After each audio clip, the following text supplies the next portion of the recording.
कुलदीप जी, आपने कमेंट किया था सर इनफाइनाइट सॉल्यूशन हो तो उसे हम कैसे हल करें। उसके लिए हम ये प्रॉब्लम लिए हमने, इसे आपके क्वेश्चन का जवाब है इसमें। ये हमने दो प्रॉब्लम्स लिए हैं, एक पहली प्रॉब्लम है, ये दूसरी प्रॉब्लम है।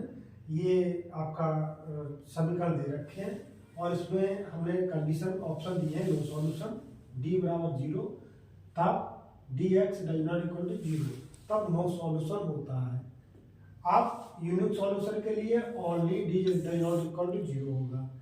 आप इनफाइनाइट सॉल्यूशन के लिए डी 0 के साथ साथ D x D y D z तीनों कंडीशन ही 0 होनी चाहिए, तभी इनफाइनाइट सॉल्यूशन होंगे।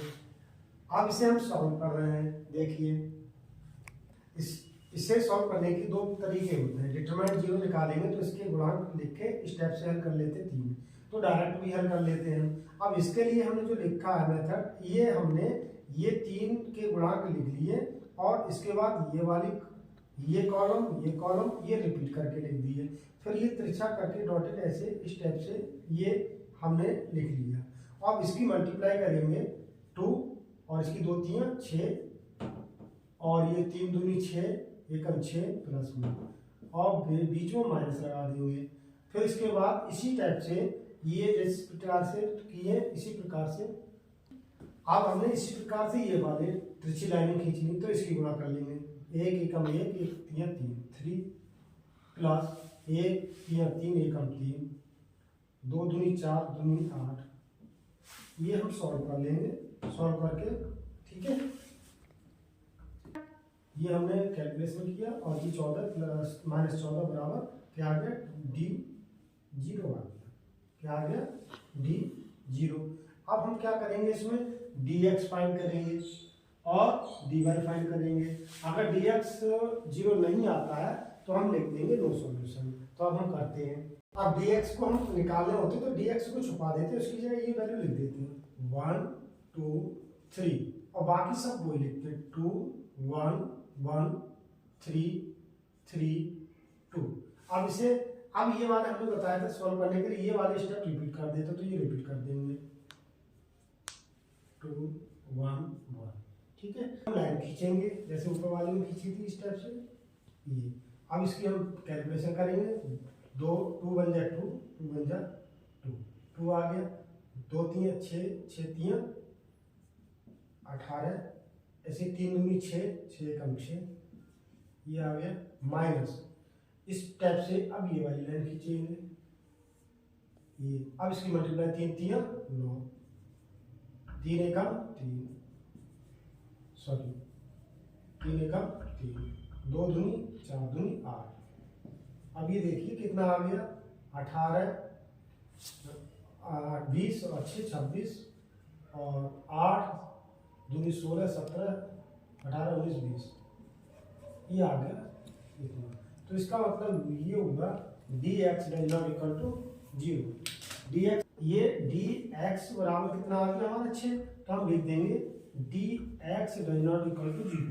अब देखिए कुलदीप जी, यहाँ पर डी बराबर 0 आ गया तो हमने ये निकाल लिया और डी एक्स निकाला हमने, कैसा आ गया डज नॉट इक्वल टू 0। तो हम यहीं पर आगे बढ़ाएंगे नहीं तो यहीं पर लिख देंगे इसका नो सॉल्यूशन। क्या आएगा, यहाँ लिख देंगे इसका रिजल्ट हम इसका नो सॉल्यूशन। इसका यहीं पर फाइनल हो गया। लेकिन आपने कहा था इनफाइनाइट सॉल्यूशन, तो इनफाइनाइट सॉल्यूशन के लिए हमने एक प्रॉब्लम दूसरी ले रखी है। ठीक है, इसे हम बताते हैं। हमने इसके गुणांक लिखे, इसका डिटरमिनेंट फाइंड करेंगे। तो डिटरमिनेंट के लिए इनके गुणांक लिखने पड़ते हैं, तो हमने लिख लिए ये वाले, ये लाइन लिख ली और इसको रिपीट करके लिख देते हैं। ये पहली लाइन फिर ये दूसरी लाइन। अब इसमें नीचे से ये तिरछी लाइनें खींच लेते हैं। अब इनकी सीधी सीधी गुणा कर लेते हैं। 0 आ गया, ये आ गया और ये आ गया। इस प्रकार ये वाला ये आ गया। देखते हैं कैलकुलेशन किए, ये कितना आ गया, डिटरमिनेंट 0 आ गया। अब हम dx निकालेंगे। dx निकालने के लिए dx निकालेंगे dx, और dx निकालते हैं तो हम क्या करते हैं, dx पहला पद छुपा लेते हैं, उसके स्थान पे ये वाले लिख देते हैं। तो 0 0 0 और ये आ गया आपका 1 1 1 1 -1 और 0। जब किसी डिटरमिनेंट का कोई भी कॉलम या कोई भी डिटरमिनेंट में कोई कॉलम अथवा कोई रोज सेम आ जाते हैं, जीरो आ जाते हैं, तो उसका पूरे का मान जीरो हो जाता है, तो dx मान कितना आ गया, जीरो आ गया।